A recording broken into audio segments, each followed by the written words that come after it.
एक गांव में बहुत बहुत सालों पुराना एक विशाल पेड़ था। वह पेड़ गांव का रक्षक जैसा था। उसकी चौड़ी सी छांव में बच्चे खेलते कूदते, बूढ़े लोग बैठकर आराम करते और गांव के मेले जैसे माहौल में लोग वहीं इकट्ठे होकर बातें करते। पेड़ हर मौसम में सबको कुछ न कुछ देता। गर्मी में ठंडी छांव, बरसात में आश्रय, सर्दी में सूखी लकड़ियां। उसकी डालियों पर मीठे मीठे फल लटकते, जिन्हें बच्चे तोड़कर खाते और हंसते खिलखिलाते। चहकते पक्षी उसकी शाखाओं में अपने घोंसले बनाकर रहते, मानो वह पेड़ उनका भी घर हो। गांव वालों को वह पेड़ एक आशीर्वाद की तरह मिला था। लेकिन समय बीतता गया। धीरे धीरे लोगों के मन में लालच आने लगा। किसी ने कहा, पेड़ की लकड़ी बेचकर पैसे कमा सकते हैं। किसी ने कहा, घर बनाने के लिए लकड़ी चाहिए। और फिर लोगों ने उसकी डालियां काटना शुरू कर दिया। शुरू में फर्क नहीं पड़ा, पर धीरे धीरे पेड़ की घनी छांव कम हो गई।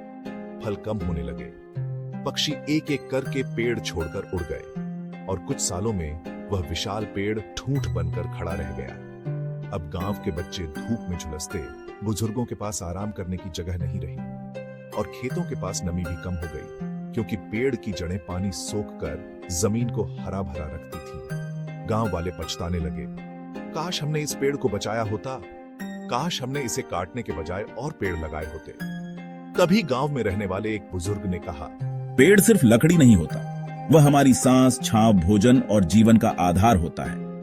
जो प्रकृति देता है उसकी रक्षा करना ही हमारा सच्चा कर्तव्य है। गांव वालों ने उस दिन से प्रण लिया कि अब वे पेड़ों को नहीं काटेंगे, बल्कि और पेड़ लगाएंगे, ताकि आने वाली पीढ़ियां भी प्रकृति का आशीर्वाद पा सकें।